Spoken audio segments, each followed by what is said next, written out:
Welcome back, I guess. I didn't really have a choice in the matter. You know, when your face is plastered on billboards all across the country, when every news channel under the sun is running your story 24/7, it kind of makes it difficult to lay low. And don't even get me started on the internet. They call me the Bloody Bender, which isn't really my preferred moniker, but you know how it is. I mean, this thing's got a certain ring to it, I'll admit. But there are some perks to being famous, I guess. I've been offered money, lots of money, to tell my story.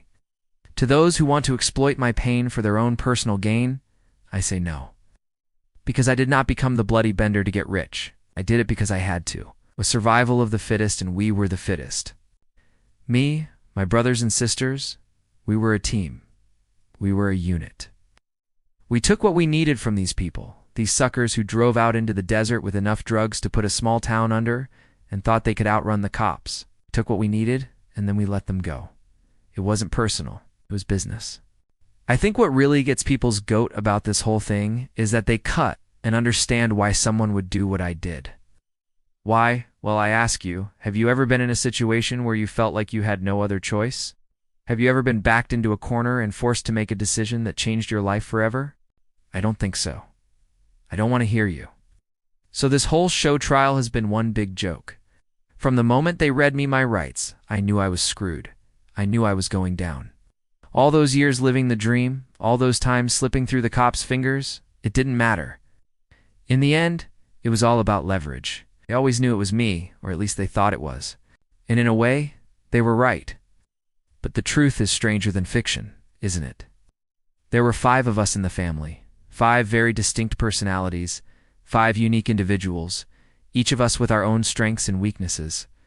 Some were artistic, some were athletic, some were book smart, some were street smart. We were well-rounded, a real well-oiled machine. I was the brains of the operation. My sister was the muscle. Our brother was the getaway driver. Our 2 other brothers kept a low profile. They weren't keen on violence, so they stayed in the shadows. I was always the one with the ideas, the plans.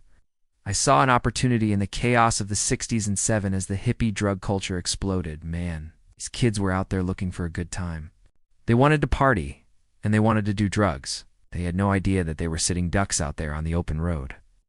But I did. I knew that there was money to be made here. These kids were easy prey. I could sense it. I just had this feeling. The first time we did it, I was scared. Really scared.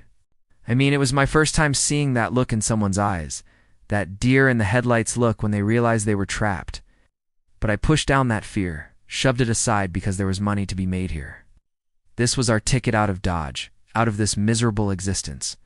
I knew it in my bones. The killings, they just sort of happened.